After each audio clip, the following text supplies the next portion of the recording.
नमस्कार, stitch with आशु या channel मध्ये आपल्या सर्वांचं स्वागत आहे। आजच्या या व्हिडिओ मध्ये आपण 36 साइजचा प्रिन्सेस कट ब्लाउज बघणार आहोत। हा ब्लाउज पॅडेड आहे आणि डिझायनर सुद्धा आहे। त्या ब्लाउजला आपण बॅक साइडला डोरीची डिटेलिंग दिलेली आहे। हे सर्व शिकण्यासाठी सगळ्यात आधी तुम्हाला ड्राफ्टिंग शिकायला लागेल। त्यासाठी या व्हिडिओ मध्ये तुम्हाला सगळ्यात आधी ड्राफ्टिंग शिकवली जाईल। त्यानंतर कोणत्या लाईनवर कशी कटिंग करायची म्हणजे पेपर कटिंग सुद्धा शिकवली जाईल। म्हणून हा व्हिडिओ तुम्ही स्किप न करता स्टेप बाय स्टेप पूर्ण बघा। पूर्ण व्हिडिओ बघितल्यानंतर तुम्हाला जी कटिंग मिळेल ती कटिंग वापरूनच आपण फॅब्रिकवर कटिंग करणार आहोत। त्यासाठी हा व्हिडिओ पूर्ण बघा। व्हिडिओ आवडल्यास लाईक, शेअर, सबस्क्राइब करायला विसरू नका। आणि व्हिडिओच्या शेवटी जर मला जमलंच की माझा व्हिडिओ कंप्लीट आहे स्टिचिंगचा सुद्धा, तर त्या व्हिडिओची सुद्धा मी या व्हिडिओमध्ये लिंक देणार आहे। त्या व्हिडिओला सुद्धा तुम्ही बघा आणि स्टिचिंग करायला शिका। आता तुम्हाला समजलं असेल की आपल्याला या व्हिडिओमध्ये काय करायचं आहे। त्यासाठी चला आता आपण सगळ्यात आधी ड्राफ्टिंग करायला घेऊ। ओके, आता आपल्याला इथे बॅक पार्टची ड्राफ्टिंग करायची आहे। 14+1 15 इंचावर आपण मार्किंग केलेली आहे। दोन ठिकाणी 15 इंचावर मार्किंग करायची। एक स्ट्रेट लाईन ड्रॉ करायची, व्यवस्थित ड्रॉ करायची। आता आपल्याला शोल्डर टाकायचा आहे 5.5 इंच। 5.5 इंचावर एक मार्किंग करायची, आणखी एक खाली 5.5 इंचावर मार्किंग करायची आणि स्ट्रेट लाईन ड्रॉ करायची। दोन मार्किंग आपण अशासाठी करतो की आपल्या जी लाईन आहे ती स्ट्रेट यायला पाहिजे। 6 इंचावर आपल्या मुंड्याची मार्किंग करायची। 36 साइजला 6चा मुंडा मार्किंग येते। तिथे पण एक स्ट्रेट लाईन ड्रॉ करायची। आता चेस्ट टाकायची आपली 36चा चौथा भाग। 9 वर एक मार्किंग करायची आणि 1.5 इंच मार्जिन टाकायचं पुढे। अशी पूर्ण 10.5 इंचावर आपल्याला मार्किंग करायची आहे। तीच मार्किंग आपल्याला कमरेच्या भागाला सुद्धा करायची आहे। 10.5 इंचावर आपल्याला कमरेच्या भागाला मार्किंग करायची आहे। एक स्ट्रेट लाईन ड्रॉ करायची आहे। इथे स्ट्रेट लाईन ड्रॉ करून झाल्यावर 1 इंच मायनस जायचं आहे आणि ती क्रॉस लाईन ड्रॉ करायची आहे। कमरेच्या भागाला 1 इंच मायनस जायचं आतमध्ये आणि क्रॉस लाईन ड्रॉ करून घ्यायची। इथे आपला बॅक पार्टचा आर्म होलचा शेप आपल्याला द्यायचा आहे। आर्म होलच्या लाईनवर हाफमध्ये मार्क करायचं, मध्य घ्यायचा तिचा आणि इथे 1.5 इंचावर मार्किंग करायची क्रॉसमध्ये। इथे आता आपल्याला गोलाई द्यायची आहे आर्म होलची। फ्रेंच कर्व असेल तुमच्याकडे तर खूपच छान। फ्रेंच कर्वनी छान असा आकार दिला जातो। तुम्ही बघू शकता इथे मी कसा यूज करते तो। शक्य असेल तर स्टिचिंगसाठी फ्रेंच कर्व हा वापरला पाहिजे। इथे आपला आर्म होल रेडी आहे आणि आपण आता हे कटिंग सुद्धा करून घेत आहोत। आपला बॅक पार्ट रेडी आहे। आता फ्रंट पार्टची आपल्याला ड्राफ्टिंग करायची आहे। 14+1.5 इंच 15.5 इंचावर मार्किंग करायची। दोन ठिकाणी स्ट्रेट लाईन ड्रॉ करून घ्यायची। 5.5 वर आपल्याला शोल्डर टाकायचा आहे। 5.5 वर शोल्डर टाकायचं। दोन ठिकाणी मार्किंग करायची 5.5 इंचावरती आणि एक स्ट्रेट लाईन ड्रॉ करायची। इथे 6 इंचावर मार्किंग करायची। एकत्र 6 इंचापर्यंत आपल्याला एक लाईन मारायची आहे आणि ही एक 6 इंचाची आडवी लाईन ड्रॉ करायची आहे।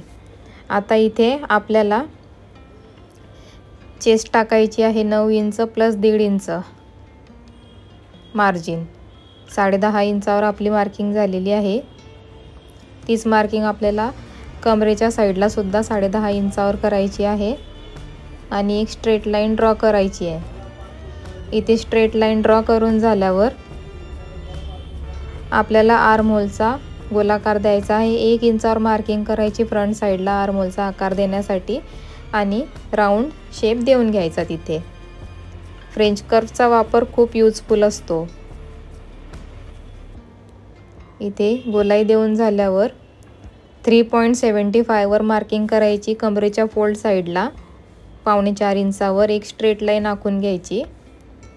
आता इथे 4 इंचावर मार्किंग करायची आणि अर्धा इंच वर एक्स्ट्रा मार्किंग करायची। 4.5 इंचावर उभी मार्किंग करायची आहे आणि प्रिन्सेस कट कटोरीचा गोलाकार देऊन घ्यायचा आहे। बघा इथे पण आपण फ्रेंच कर्वचाच यूज करत आहोत। व्यवस्थित इथून गोलाकार आपला आला पाहिजे।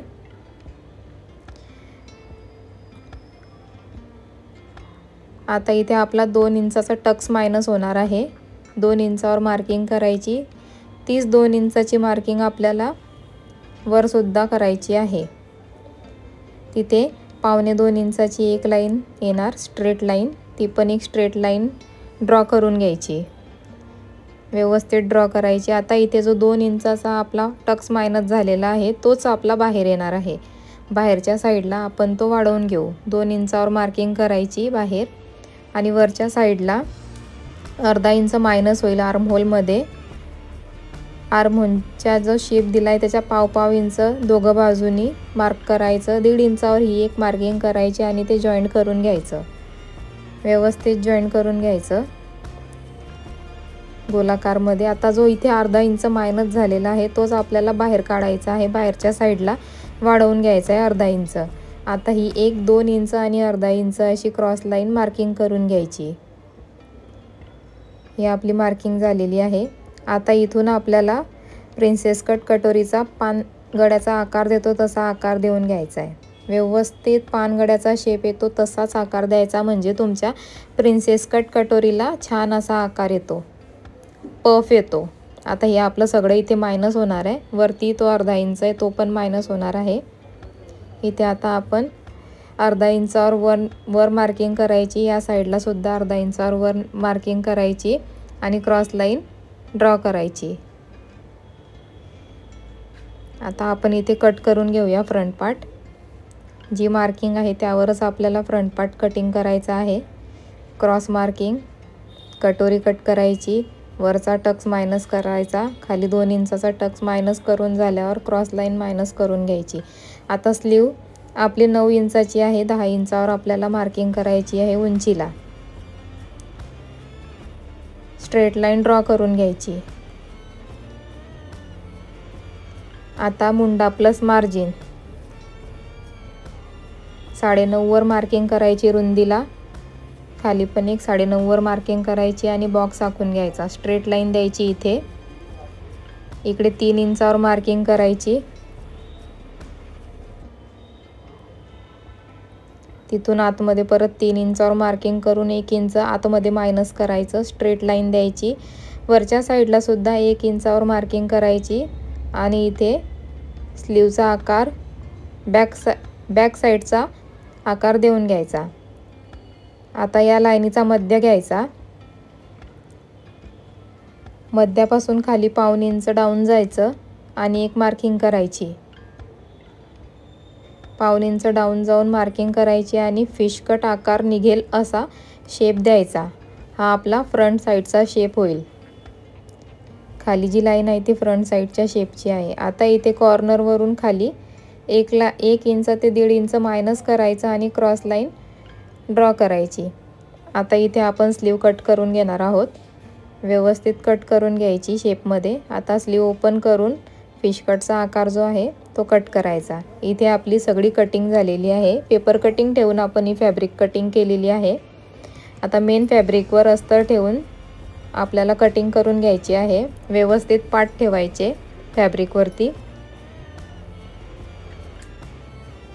स्लीव्स वगैरे एकदम छान व्यवस्थितपणे ठेवायचं आणि अर्धा इंच ते 1.5 इंच एक्स्ट्रा कापड ठेवायचा अस्तरच्या बाहेर मेन फॅब्रिकचा.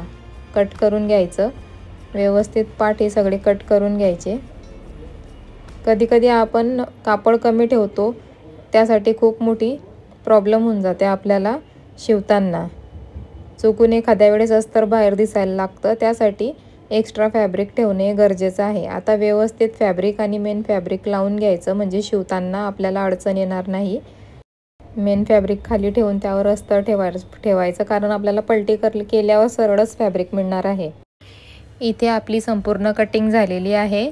आपण एक्स्ट्रा पार्टसुद्धा कट केले आहेत, कारण पॅडेड ब्लाऊज आहे त्यासाठी.